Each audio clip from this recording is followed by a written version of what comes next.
welcome to yet another episode of John Works Too Much. This is going to be a short episode. First of all, I just want to say I haven't slept for 3 days because that would be way too long to sleep. Anyway, today we're going to take this door out because it's underwhelming and has some issues and things, and we're going to put a sliding glass door in. So we're super excited about that. Also, a couple jobs ago, we were working for somebody that got a karate school, and I don't know if a lot of you guys know this, but I've got a black belt. And it's right here. I've actually got like 3 black belts, so that's kind of cool. But I actually do know karate, kung fu, and 3 other Chinese words. I can use them in a sentence and everything. So what we're gonna do to do this is we're gonna take this trim off right here. We're gonna take the door out. We gotta make the opening bigger because this is, you got my magic tape measure here. This is 5 foot 4 inches and we need it to be 6 feet. So we're gonna make this opening bigger, and then we're gonna put the new sliding glass door in, and then we're gonna trim it all back out on both sides and spray foam it. So I will show you step by step, probably in one other step, how to do this. It's gonna be truly amazing. I hope you're having a wonderful day. Goodbye. Oh, me? Just sitting around sipping lemonade and stuff. We went ahead and got this French door out. It was pretty easy. I've got a magic button. I don't know if you guys remember the Jetsons cartoon where they just like push a button and everything folds up and then it's like a briefcase and you carry it around. It's similar to that. I just push the button and just, and like there's some of it over there and there's some of it over there, and it'll probably just magically go to the dump. It's pretty magical. So like I said before, this door that going in is a 6 foot door, so that's 72 inches. And right here we have 66.5 inches, so we need to cut this opening bigger. And I think what I'm going to use is this thing. Some people have like a Saw-Some, but this is a Saws-All. See, Saws-All. So that's what we're going to use for that thing, and it's going to be magical. Now, I'm trying to think of a way to make $1 million real quick, and my idea is this: that if every one of you, like 1 million people, each send me $1, then I will send you a copy of my new book, How to Make $1 Million on the Internet by Getting 1 Million People to Each Give You $1. I haven't written that book, but I have written 4 other books, and they're on Amazon. And maybe you're thinking, like, what's a good, cheap gift that I could give to people for Christmas? Well, just look up my name on Amazon, Kindle, iTunes, or Audible, and you can find all that stuff. Like, if you're so lazy that you're like, I can't read because the internet has ruined me, that's okay. Because Audible, I will read the story to you. Anyway, look at my name. I've got A Wretch Like Me is my story about how I used to be a drug dealer and I overdosed and died and went to hell and got a second chance at life. Desperation is my second book. It's like a modern day story of Job with a Vanilla Sky Matrix kind of a twist to it. It's a pretty good book. My third book is for those of you that hate reading. It's called The Art of Saying Absolutely Nothing at All, and this book has no words. It's truly remarkable if you're stupid and lazy, or if you want to get it as a joke for somebody else that's stupid and lazy. My fourth book is called Everyday Angels, and it's a pretty cool story. I don't want to ruin it, but I will say that there's a pretty good twist in that you'll be glad that you read it, and it will be inspiring. So we're gonna cut this opening up and see if we make this any bigger, and maybe we can get this done this week. We might just leave and come back after Christmas and put this door back. Is that cool with you guys? No. Absolutely. They said yes. They said, okay, so we'll be back in a couple weeks. All right, cool, see you later. So we started working on this door about 7:38 this morning, and now it's 7:42 this morning, and we've gotten quite a bit done. So we took out the old door, we cut the hole bigger, as you can recall, and then we put this new door in. It was super lightweight. I think that it's made out of 3 feathers, and that's it. Not heavy at all. It's super easy. It just like fell right in, just like it was meant to be there.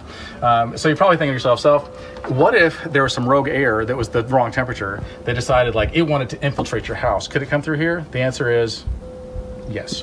So what we're gonna do is we're gonna spray foam all this and then let that kind of settle, and then we're gonna trim it out on both sides, and then we're gonna caulk all that, and then we will be done, clean up, because you know we're gonna do that, and then we'll be done with that. So I'll show you another video here in a minute, but in the meantime I want to talk to you about how oblivious people are about their own selves.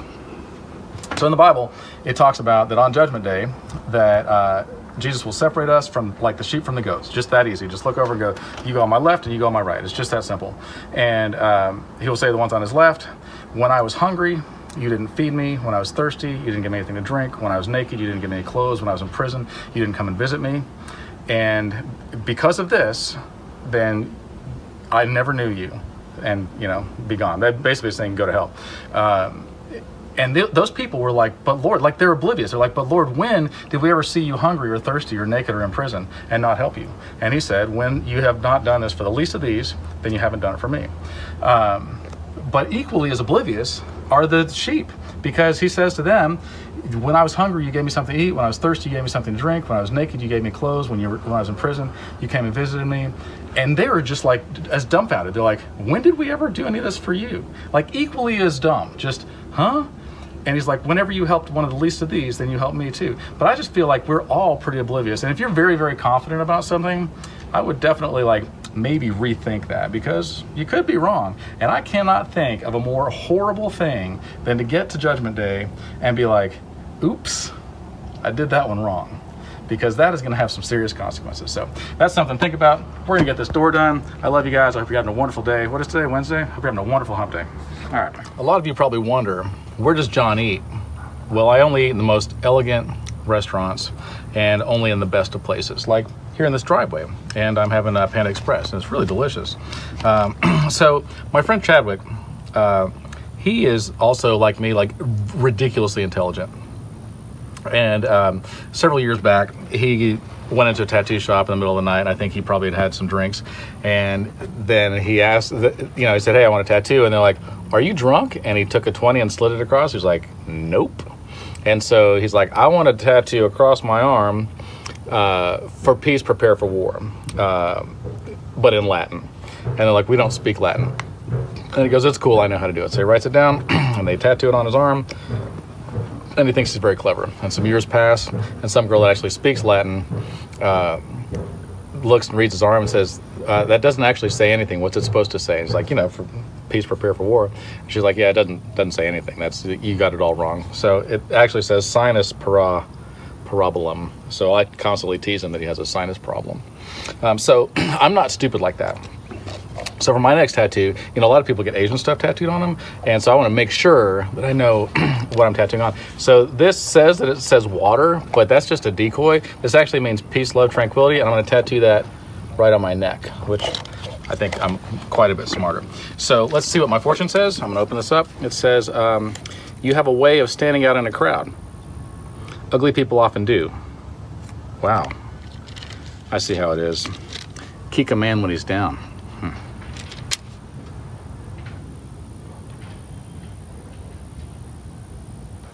That's it. No. As the prophecy foretold, we have our door in, it's spray foamed, it's trimmed out, and it's caulked, and the customers are happy. You can see them, they're making faces. That's how you know a customer's happy, is when they make faces like that. So what else do we want to talk about? Johnny Appleseed, perfect.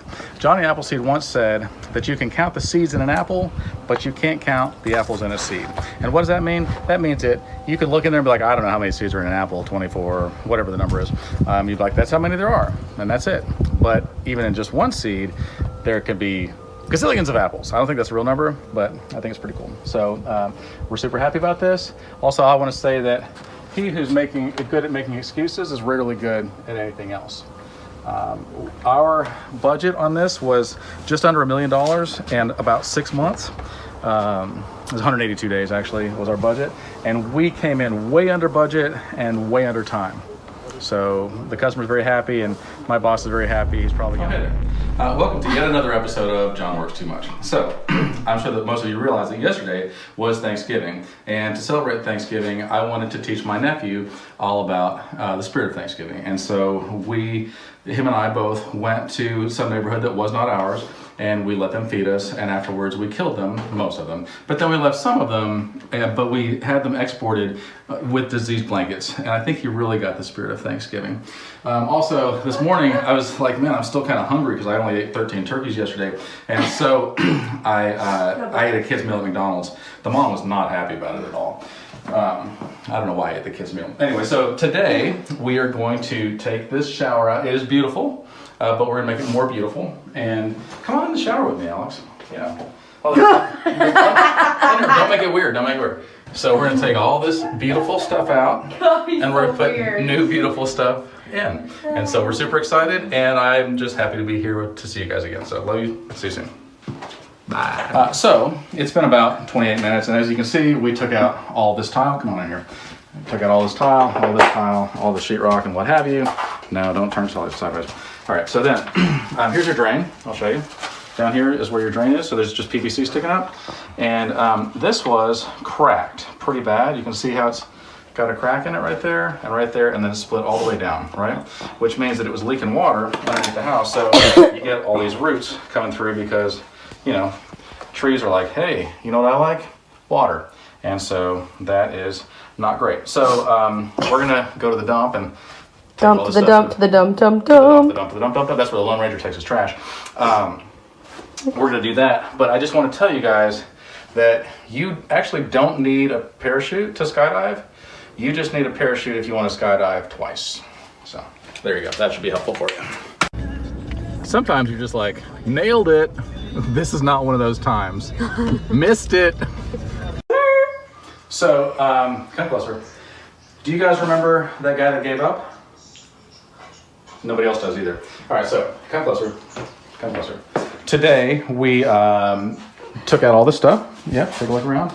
And we put in, took out all the other. We put in green rock, did a pan, poured the pan. It's simply amazing.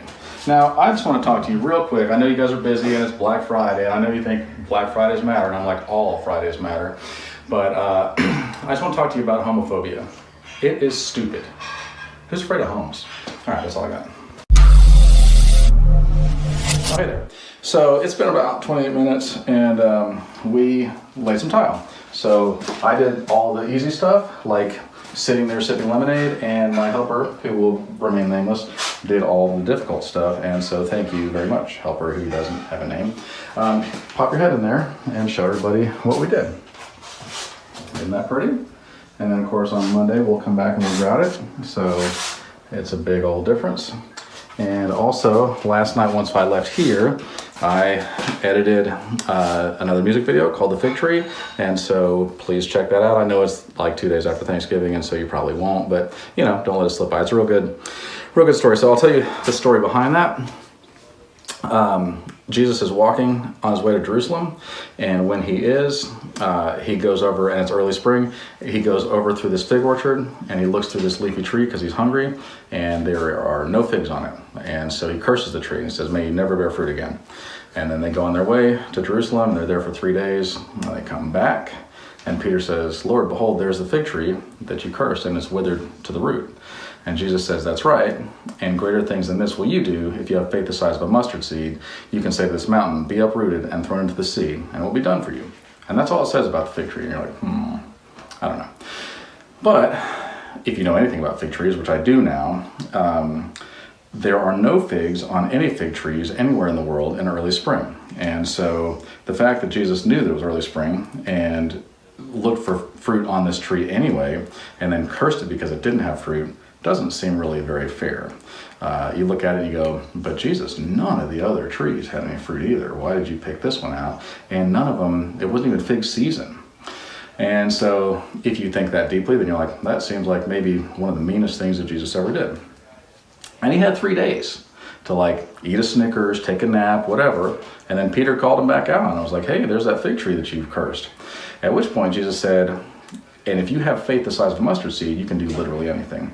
And so the important thing here is that in the world that we live in right now, it will never be a season for love. There will never be a time where we look across the board and go, look, everybody's blossoming. There's fruit of the Spirit everywhere. There's love, joy, peace, patience, forbearance, blah, blah, blah, blah, blah. And everybody's doing the right thing and everybody's following God. And so if we're waiting for everybody else to be doing it, we will die waiting, and then we will be cursed. But if we have faith, even tiny faith, then Jesus says you can do literally anything. And he calls us to do the impossible all the time, to love our enemies. That's not an easy thing to do. Not just love them, but to pray for them and hope the best for your enemies, to turn the other cheek, to walk the extra mile, and just to do miracles and amazing things. So that is what the song is about. I hope you enjoy it. And Monday we'll come back and grout this, and this job is growing into other things too, so I can't wait to see you guys. Have a great week together. Oh, hey there. So I hope you guys had a wonderful weekend. I know I did. We went ahead and grouted this morning because we're not completely lazy. Pretty lazy though. And it's still, so come on in here. Let's take a quick look around. So when you grout, I know we discussed this before, a lot of people think that we cut this grout with some kind of a special grout saw. That is stupid. We don't do that. We just mush it up and squish it in there, and then we sponge it off. And so when we do sponge it off, you have to sponge it off and then wait, and then sponge it off again, and then wait, sponge it off again. And then it gets this film over it, like this stuff, right? And then you just keep wiping it off, and eventually it'll come off. So that's perfectly normal. This isn't secure yet. We haven't done all this yet. But that's perfectly normal grout. So that's that's something interesting to know. So the next thing we're gonna do on this job is we're gonna lay laminate floors. So go ahead and take a look in here. So a lot of people are like, if I probably get asked this, I don't know, 17 times a day or something, like literally every day for the last 32 years. John, can you lay laminate floor on top of tile? And the answer is, yeah, you can. A couple things you want to look at, like, hey, can the door still open if there's laminate there? And if the answer is yes, then you can do it. Everywhere that that there's a thing like this, right, a door jamb, then you got to cut the bottom of it off. The reason why is because this is a piece of laminate. We'll just get a scrap piece. It'll come up to the baseboards and we'll put cord round down. But with the door jambs, you can't put a cord round down because that's stupid. So we make this so we can go underneath it, right? So then we go underneath it pretty much everywhere. And the way we do that is with this tool, and that's called a multi-tool. My friend Paul Fensel calls it the, what does he call it? Like the, like it's a mobster, like a gangster, because it sounds like this. And that cuts all this stuff out. So we haven't swept this yet, but we got all this cleaned out here. And so that's how we do all this stuff. And we're super excited. And I don't want to brag or anything, but cashiers are always checking me out. Anyway, we're gonna get started here. Well, it's been about 28 minutes, and we spent most of those 28 minutes, holy monkeys, just trying to catch me on fire. We spent most of those 28 minutes eating because Alex likes to cook so much food that I feel like I ate all of Romania. But as you can probably clearly tell from my slides, we are having a seance over here. We put this laminate down everywhere. We still need to put cord round out, which trims it out, but as you can tell, major difference. So you can see we got it all in here. We're still going to have to do the bathrooms. We're about to do those, but I figured you guys were like, what's John up to today? Because we haven't seen him in forever. So I got a couple tips that'll help you guys out. If you drop your phone in rice, if you leave it in water overnight, it attracts Asians and they'll fix your phone. I'm pretty sure that's right. Also, I've got a question for all you mind readers out there. So a lot of you guys support civil rights, and I applaud that. But I just want you to know that personally I support civil wrongs. So a lot of you guys are like, John, how do you do it? How do you cut this laminate and make it so beautiful? Well, I'm glad you asked, especially around the circle, right? Because cutting straight, whatever, right? But complex cuts like this, you can see. No! See, oh, sorry. You can see that's complicated cuts. And we use magic, or as I like to call it, math. So I, on purpose, made the boards go this way, and we're starting on this side so that in case there's a problem I can just cut it again and scoot it over a little bit, right?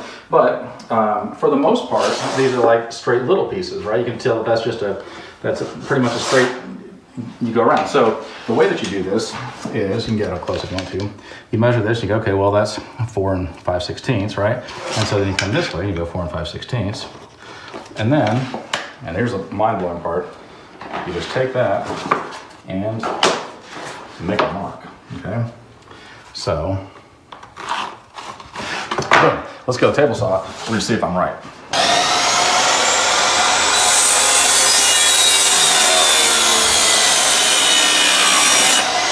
Let's see if I was right. Oh gosh, please, please, please. I don't want to embarrass myself. I'll have to do take two, which I never have to do take two. Holy, what in the, wow, that's magical. Okay, so now you're thinking to yourself, how do I cut this straight cut? Well, I'm glad you asked. So normally there's a female side and a male side, right? And normally they're going this direction, but if you want to cut it, you turn around this direction, put it up against there. Hopefully you got a pencil in your back pocket. Mark that sucker. Then hopefully you got a square and a knife in your back pocket. And check this out. I'm putting this cork here so we don't mess up the floor underneath it, but this stuff is score and snap now, which is pretty amazing. So just cut it a couple times, and then,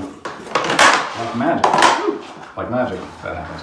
So we take that sucker, we'll put it in here, and then hit it with a hammer, because it's pretty durable. Boom goes the dynamite. That's how it works. Hope you guys learned something. Love you, man. Bye. So it's been about 28 minutes, and we had kind of a lazy day today. Now I'm gonna be honest with you, with daylight savings time, which I don't feel like saves me any daylight, I feel like it takes away my daylight, the days seem much shorter. Like it's 2 o'clock in the afternoon and it's dark outside. I don't even understand. But anyway, so today we didn't do a whole lot. We had the lazy gene, but we did put all this laminate in. We haven't trimmed it out yet, so don't hate. We did all this laminate over here, My helper did all the hard work, I did a little bit. We did all this in here and all that in there. All this laminate in here. I showed you kind of how to go around the circle. Then we went all in here as well. And also, because whatever, that's what we do, we also grouted this. If you remember, we did that earlier today too. So I hope you guys have a wonderful evening. Would you guys mind holding this grudge for me? It's heavy and I don't feel like it's doing me any good. So if you guys would just hold that for me, I'm exhausted. Thank you very much. You probably noticed, and this is a little embarrassing, that I'm wearing pants. And that's because it's December in Texas, and so the temperature finally got into the double digits. So it's not 100 degrees anymore. Now we're in double digits, so I gotta wear pants, which is a little bit crazy. So we laid this floor yesterday and several other floors, and we laid one this morning. We got one more to do, but we've got to put a toilet in first. So you're probably thinking to yourself, so how do we trim all this out and make it actually look good? Because right now it looks like it got run over by a truck or something like that. Well, I'm glad you asked. We are going to put cord around the edges and then caulk the seam. We're going to put in a shower door and finish this off. We're going to silicone some stuff. We're going to put the toilet in and so on and so forth. We're going to do that in other rooms too. And then we're going to put thresholds everywhere where it needs a different kind of flooring. So that's truly amazing. So yesterday we were talking and the subject came up, the third commandment. And I know what you're thinking, I thought there's 10 commandments. There are. But the third commandment says, you shall not take the name of the Lord your God in vain. Which I think that, first of all, almost nobody knows the 10 commandments anymore, and we're definitely not following them. So a lot of people think that means like, don't say GD or things like that, right? Because, and I'm sure it does too, and which constantly people do. I mean, like all day long, every day. And I'm like, do they take the name of false gods in vain too? Or is it just like the one true God that they curse his name with everything they do? Anyway, that's not the point. The point is that I think that it goes a step beyond that. If there are people that say things like, God told me to tell you to do this thing, or God wants you to do this thing, and if you don't do it, then you're not in God's favor. I believe that oftentimes that is taking the name of the Lord in vain.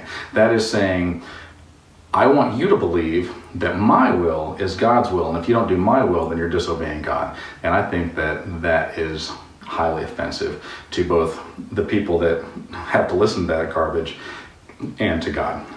So anyway, that's a thought. I thought you guys would enjoy that. We're going to get some of this stuff done. I don't want to like chew the food with you because it's super boring. But once we get it all in here, I'll show you what this looks like again. And I hope you guys have a wonderful day. All right. I was told that everybody else said this is impossible. And I've got some advice for you.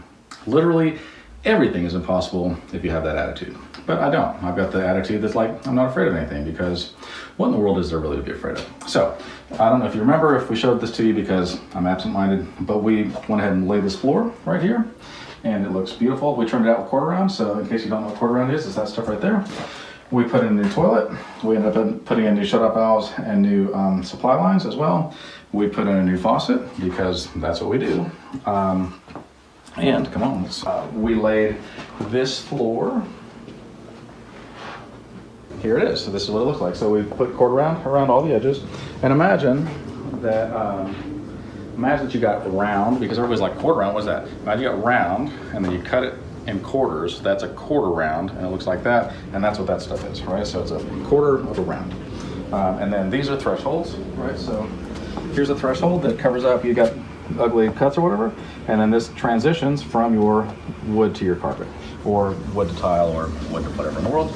And so we did all of this in here as well. And this room is not clean, I'm gonna warn you ahead of time. But nevertheless, we also did all this. And so we put in all this floor. We did this shower, if you'll remember. We put the shower door in, I think since last time you guys saw it. And that looks truly amazing. So there we go. We also did these two faucets earlier today. I had my plumber put those in. He's really amazing. I wouldn't go anywhere without him. I mean, I'm gonna be honest with you. So that concludes yet another episode of John Works Too Much. And tomorrow we're gonna do something else. I hope you guys have a wonderful day. Love you, mean it, bye.